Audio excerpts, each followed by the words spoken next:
Shalom saudara-saudara yang terkasih dalam nama Tuhan Yesus Kristus, selamat pagi. Renungan kita pada hari ini diambil dari Mazmur 90 ayat 1 sampai yang ke-12.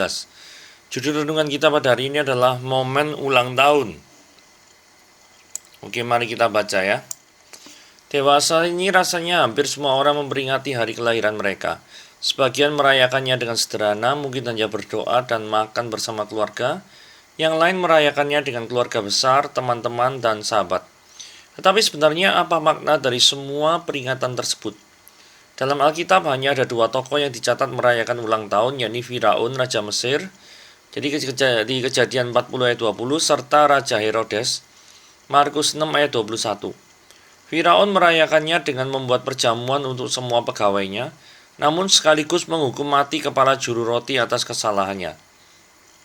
Herodes juga mengadakan perjamuan buat para pembesarnya, namun pesta itu juga menjadi kematian bagi Yohanes Pembaptis, sesuai permintaan putri Herodias setelah tariannya menyenangkan sang raja.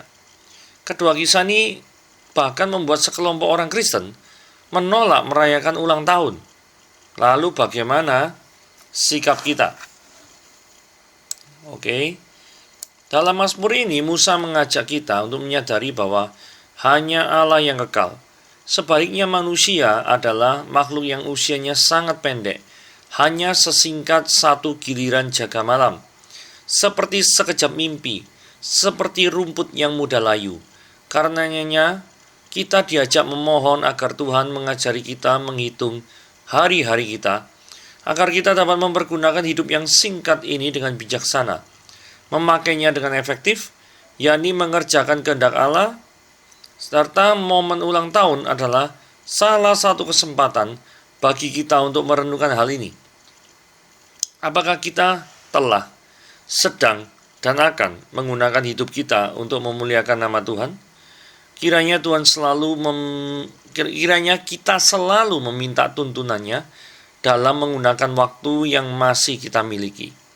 Ulang tahun seharusnya menjadi momen pengucapan syukur, sekaligus pengingat untuk menjalani hidup kita seturut kehendak Tuhan. Oke, mari kita lihat pembahasan renungannya ya.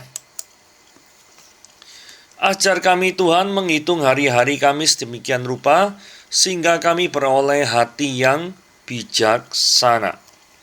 Oke, Mazmur 90 ayat 1-12. Doa Musa abdi Allah, Tuhan Engkaulah tempat perteduhan kami turun-temurun. Sebelum gunung-gunung dilahirkan dan bumi dan dunia diperanakan, bahkan dari selama-lamanya sampai selama-lamanya, Engkaulah Allah.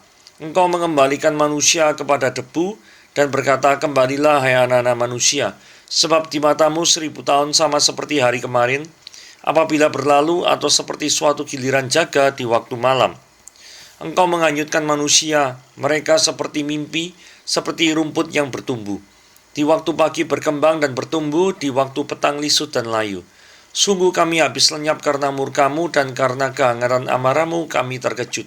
Engkau menaruh kesalahan kami di hadapanmu, dan dosa kami yang tersembunyi dalam cahaya wajahmu.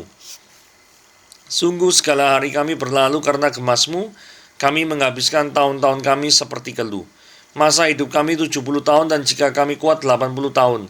Dan kebahagiaannya adalah kesukaran dan penderitaan, sebab berlalunya buru-buru dan kami melayang lenyap. Siapakah yang mengenal kekuatan murkamu dan takut akan gemasmu? Ajarlah kami menghitung hari-hari kami sedemikian, sehingga kami beroleh hati yang bijaksana. Oke, memiliki kebiasaan berdoa kepada Tuhan. Doa Musa abdi Allah, Tuhan Engkaulah tempat perteduhan kami turun-temurun. Saudara, kalau kita lihat, Musa adalah hamba Allah yang suka berdoa. Ada hamba Tuhan yang tidak suka berdoa, atau berdoa jika hanya ada perlu saja. Nah, yang menjadi refleksi daripada kita semua adalah, apakah kita termasuk golongan yang menjadikan Tuhan itu sebagai subjek yang kita dekati hanya jika ketika kita ada kebutuhan saja. Jadi singkatnya itu adalah menjadikan Tuhan itu sebagai butuh-butuhan tok. Ya, ataukah kita sudah menjadikan dia sebagai justru raja di atas segala-galanya dalam kehidupan kita, sehingga setiap kali kita mau melangkah, mengawali hari kita atau menutup hari kita, maka otomatis kita memiliki kebutuhan untuk bertanya, bersyukur, dan memberitahukan Tuhan apa yang tidak kita lakukan. Atau singkat ceritanya adalah melibatkan Tuhan dalam setiap segala perkara yang kita inginkan. Apakah kita sudah menjadi orang yang seperti itu? Atau kita masih dalam tahap yang seperti yang sebelumnya dibicarakan, yaitu menjadikan Tuhan sebagai pribadi yang butuh-butuhan saja. Supremasi Allah. Sebelum gunung-gunung dilahirkan dan bumi dan dunia diperanakan, bahkan dari selama-lamanya sampai selama-lamanya, Engkaulah Allah. Ayat 2 ini menunjukkan supremasi Allah atas segala ciptaan dan segala waktu. Gunung-gunung, bumi, dunia adalah suatu hal yang sangat dahsyat. Kalau orang lihat gunung itu kan luar biasa ya. Apalagi lihat bumi. Wah, luar biasa juga. Lihat dunia ini, waduh. Besarnya itu membuat kita amazed, terpukau, jaw drops, gitu ya misalkan ya. Tetapi tetap ketiga hal tersebut adalah ciptaan. Kalau kita tinjau dari sisi waktu, kan ini ada perkataan dari selama-lamanya sampai selama-lamanya. Jadi Allah itu tidak ada di dalam waktu. Allah itu adalah pencipta waktu. Sehingga statement ini menjelaskan bahwa Allah itu di atas waktu. Bahkan sebelum waktu itu ada, Allah itu sudah ada. Jikalau kita mengenal bahwa perlindungan kita, atau kalau di dalam ayat 1 yang barusan kita baca tadi adalah tempat perteduhan kita, itu adalah Allah yang supremasi, Allah yang luar biasa. Masihkah kita wajar kalau memiliki kekhawatiran atas hidup ini? Bukankah Allah juga lebih besar dari segala kekhawatiran hidup kita? Pelajaran dari fakta manusia kembali ke debu. Engkau mengembalikan manusia kepada debu dan berkata, kembalilah hai anak-anak manusia. Manusia, seberapa besar apapun kekuasaannya, maka dia akan kembali kepada debu. Ini yang harus kita sadari, bahwa kehebatan manusia tidaklah mungkin bisa melawan kehebatan Tuhan. Natur ciptaan tidak akan pernah bisa melebihi dari Sang Pencipta itu sendiri. Mengetahui fakta ini seharusnya membuat manusia tetap rendah hati, sekalipun Tuhan memberikan kedudukan dan kekuasaan. Jikalau manusia itu lepas kontrol, maka manusia bisa menjadi seperti Allah. Padahal manusia ini pendosa, sedangkan Allah itu bebas dari dosa. Maksudnya gini ya, kalau manusia itu tidak sadar bahwa dirinya adalah manusia yang berdosa, manusia akan pengen mengontrol segala sesuatu. Manusia akan pengen berkuasa atas segala sesuatu. Dan pengen orang lain itu tunduk terhadap dirinya. Saudara, kalau memang Allah itu adalah Allah yang pribadi, yang suci, kudus, mulia, sangat wajar kalau ciptaan tunduk pada Sang Pencipta. Benar ya? Sangat wajar kalau misalkan ada seorang yang memiliki peternakan di mana kawanan ternaknya itu tunduk pada Sang Gembala. Itu hal yang sangat-sangat wajar. Nah, tapi kalau manusia itu yang berdosa, manusia tidak memiliki pemikiran yang seperti itu. Manusianya memiliki pemikiran pokoknya aku ingin berkuasa, aku menjadi nomor satu, orang lain kalah, orang lain tunduk kepada aku, dan aku ingin menikmati segalanya berada di dalam kekuasaanku. Itu manusia. Ya. Jadi itulah yang saya maksudkan bahwa manusia bisa menjadi seperti Allah itu seperti itu. Jadi hal seperti ini kenapa aku tidak boleh? Karena ya sekali lagi, manusia berdosa, manusia bukan kebenaran, bahkan jauh dari kebenaran. Tidaklah mungkin seorang penguasa itu jauh dari kebenaran. Karena jika sang penguasa jauh daripada kebenaran, maka yang dipimpinnya atau yang dikuasainya ini yang menderita tidak karu-karuan. Gitu ya. Sebab di matamu 1000 tahun sama seperti hari kemarin, dan apabila berlalu, atau seperti suatu giliran jaga di waktu malam. Ayat 4 ini sekali lagi menunjukkan supremasi Allah atas segala ciptaannya. Bagi manusia, 1000 tahun itu adalah hal yang sangat lama. Tetapi bagi Allah seperti 8 jam saja. Lihat perbandingannya ya. 1000 tahun sama kayak 8 jam. Nah, kenapa kok saya dapat ide 8 jam? Karena setidaknya ini ya, ada frase giliran jaga di waktu malam. Ya, anggap aja malam sepanjang-panjangnya jaga ya, misalnya jam 10 malam sampai jam 6 pagi lah.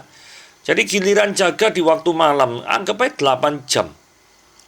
Atau kemudian ada frase seperti ini ya, 1000 tahun sama seperti hari kemarin. Hari kemarin berarti setidaknya mungkin 24 jam.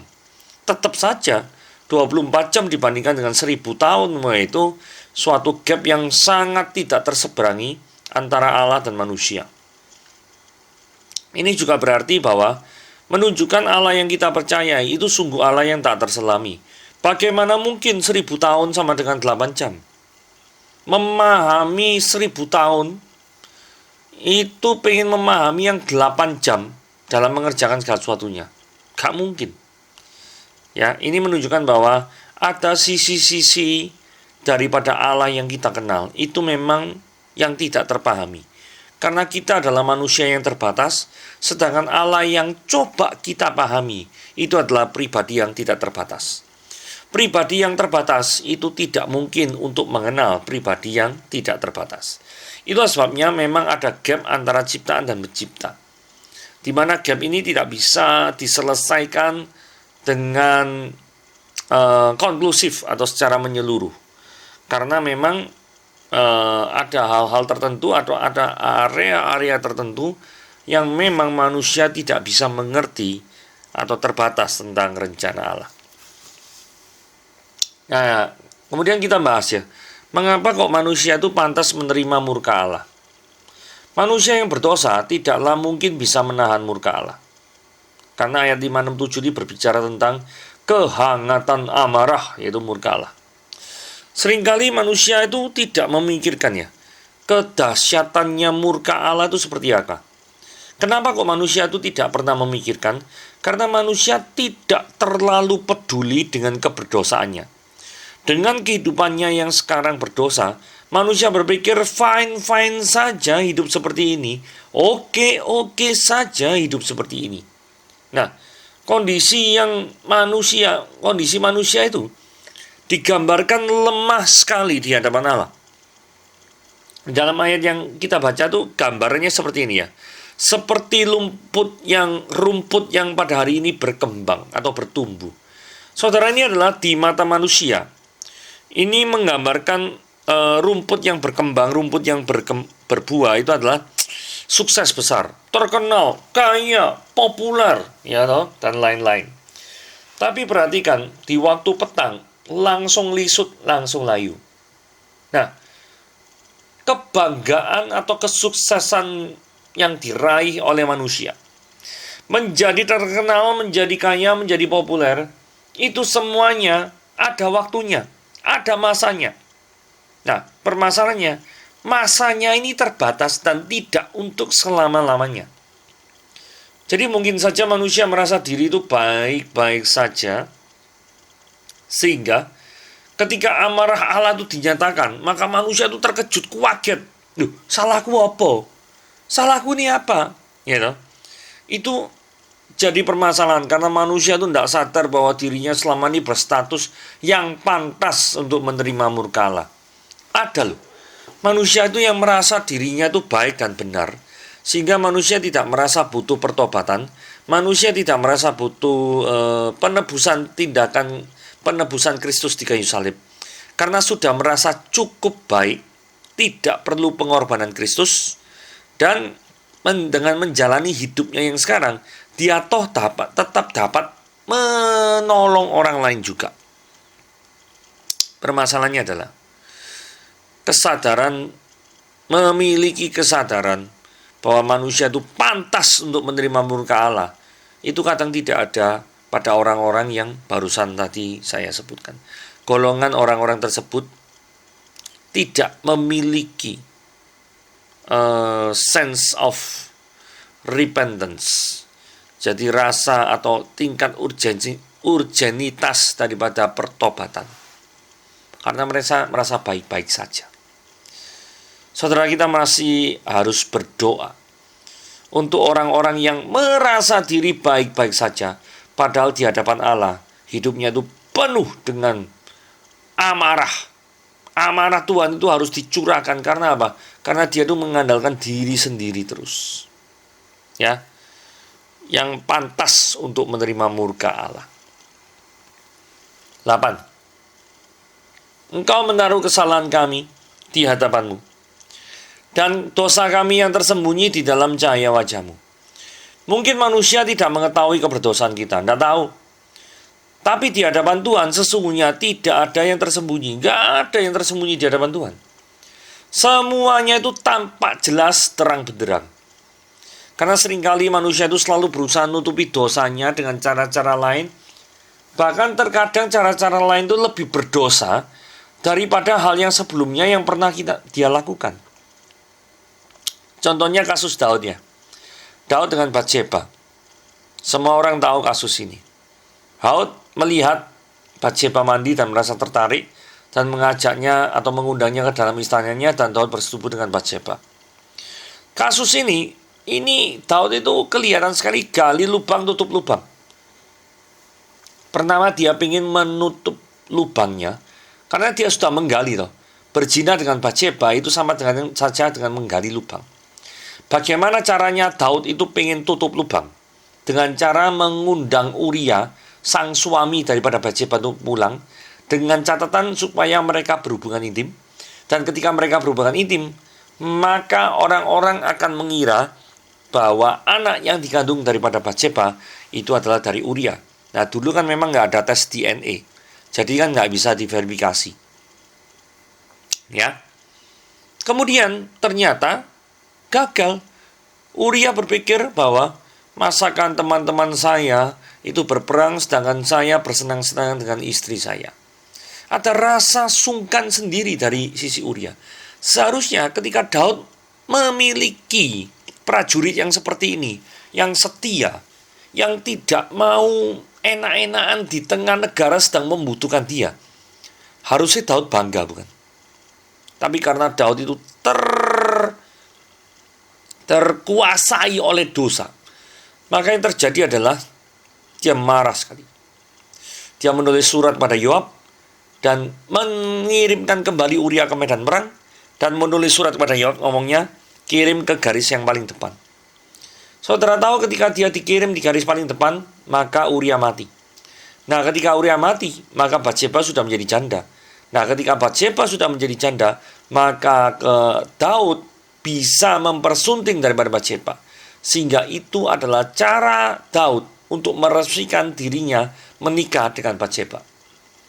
Saudara, tidak di mata manusia kelihatannya ini adalah perfect crime, kejahatan yang sempurna, tapi tidak demikian bagi Allah. Daud ditegur habis-habisan oleh Nabi Nathan, dan Daud menyesali segala perbuatannya, dan penyesalannya dapat kita baca di dalam Mazmur 51.